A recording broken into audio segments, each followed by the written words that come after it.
ഏതെങ്കിലും തരത്തിലുള്ള ചില ആളുകൾക്ക് ഉള്ള ചിന്തകൾ ഉണ്ടാകുമ്പോൾ പോലും ആളുകളെ അവർ വേണ്ട ഇവർ വേണ്ട എന്നൊക്കെ പറയുന്ന സാധനങ്ങളൊക്കെ നമ്മൾ കേൾക്കാറുണ്ട്. പക്ഷെ അതൊന്നുമല്ല. 10 വർഷം കൊണ്ട് കേരളം എത്രത്തോളം പുരോഗമനപരമായിട്ടുള്ള അതിൻ്റെ എല്ലാ ഏരിയകളിലും മുന്നോട്ട് പോയിട്ടുണ്ടെന്നുള്ളത് സാധാരണക്കാരായ ജനങ്ങൾക്ക് തിരിച്ചറിയാൻ കഴിയും എന്ന് തന്നെയാണ് ഞാൻ കരുതുന്നത്. അത്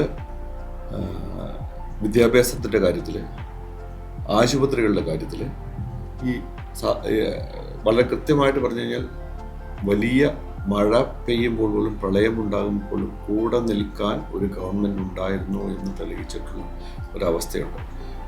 അതിലെല്ലാം ഉപരി ഈ പട്ടിണിക്കാരായ മനുഷ്യരുണ്ടാവരുത്, ദരിദ്രരായ ആളുകൾ ഉണ്ടാവരുത് എന്ന് ചിന്തിക്കുന്ന ഒരു ഭരണകൂടം നമുക്കുണ്ടായിട്ടുണ്ട്.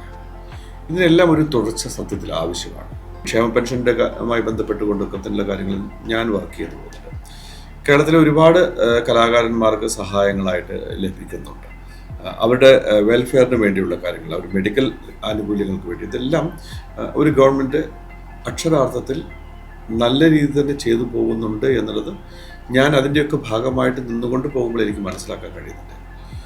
എപ്പോഴും ഏതെങ്കിലും ഒരു വീഴ്ചയുണ്ടാകുമ്പോൾ ആ വീഴ്ചയിലൊപ്പം നിൽക്കാനൊരു മനുഷ്യൻ താങ്ങായിട്ടുണ്ടാവുക എന്നുള്ളതാണ് പ്രധാനമായിട്ട്. അങ്ങനെ ഒരു ലീഡർഷിപ്പോട് കൂടിയാണ് ഈ കഴിഞ്ഞ 10 വർഷവും കേരളത്തിലെ സർക്കാർ ആളുകളെ ചേർത്ത് പിടിച്ചുകൊണ്ട് മുന്നോട്ട് പോയിട്ടുള്ളത്. അതുകൊണ്ട് തന്നെ അതൊരു തുടർച്ച ആവശ്യമുള്ള കാര്യമാണ്. നമ്മൾ പലപ്പോഴും പറയും, ഈ ഏതെങ്കിലും തരത്തിലുള്ള ചില ആളുകൾക്ക് അല്ലെങ്കിൽ പൊളിറ്റിക്കലി ഉള്ള ചിന്തകൾ ഉണ്ടാകുമ്പോൾ പോലും ആളുകളെ അവർ വേണ്ട ഇവർ വേണ്ട എന്നൊക്കെ പറയുന്ന സാധനങ്ങളൊക്കെ നമ്മൾ കേൾക്കാറുണ്ട്.